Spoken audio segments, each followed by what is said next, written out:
നമസ്കാരം. VCV ന്യൂസിലേക്ക് സ്വാഗതം. ഞാൻ രാകേഷ് കെയാർ. ആദ്യം പ്രധാന വാർത്തകൾ.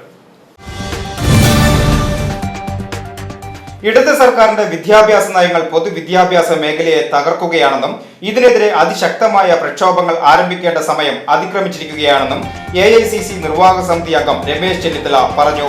KPSTA തൃശൂർ റവന്യൂ ജില്ലാ സമ്മേളനം വടക്കാഞ്ചേരിയിൽ ഉദ്ഘാടനം ചെയ്ത് സംസാരിക്കുകയായിരുന്നു അദ്ദേഹം. മകനെ ചതിച്ച് റഷ്യൻ കൂലിപ്പട്ടാളത്തിൽ എത്തിച്ചതാണെന്ന മിണാലൂർ കുത്തുപാറ സ്വദേശി ജയിന്റെ പിതാവ് കുര്യൻ മുഖ്യമന്ത്രിക്ക് നൽകിയ പരാതിയിൽ 3 പേരെ വടക്കാഞ്ചേരി പോലീസ് കസ്റ്റഡിയിലെടുത്തു.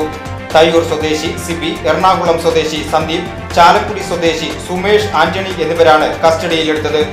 ജയിന്റെയും വിനിലിന്റെയും ബന്ധുക്കളുടെ മൊഴി പോലീസ് രേഖപ്പെടുത്തി.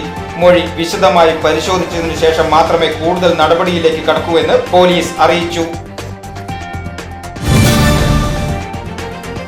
കടങ്ങോട് പാറപ്പുറത്ത് സ്വകാര്യ വ്യക്തിയുടെ പറമ്പിൽ നിന്ന് തലയോട്ടി കണ്ടെത്തി. എരുമപ്പെട്ടി പോലീസിന്റെ നേതൃത്വത്തിൽ നടത്തിയ അന്വേഷണത്തിൽ മാസങ്ങൾക്ക് മുമ്പ് കാണാതായ പ്രദേശവാസിയായ കരുവാത്ത് വീട്ടിൽ 67 വയസ്സുള്ള കൃഷ്ണന്റേതാകാമെന്നാണ് നിഗമനം. കൃഷ്ണൻ തൂങ്ങി മരിച്ചതാകാമെന്നതിനുള്ള തെളിവുകളും കണ്ടെത്തിയിട്ടുണ്ട്.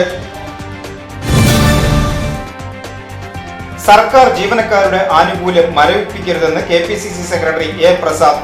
സെറ്റോ തൃശൂർ മെഡിക്കൽ കോളേജ് കമ്മിറ്റിയുടെ ആഭിമുഖ്യത്തിൽ നടത്തിയ അവകാശ സംരക്ഷണ സദസ്സ് ഉദ്ഘാടനം ചെയ്ത് സംസാരിക്കുകയായിരുന്നു അദ്ദേഹം.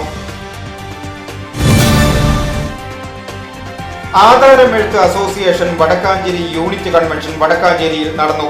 വടക്കാഞ്ചേരി ജയശ്രീ മിനി ഹാളിൽ നടന്ന കൺവെൻഷൻ സംസ്ഥാന ഉപദേശക സമിതി ചെയർമാൻ OM ദിനകരൻ ഉദ്ഘാടനം ചെയ്തു.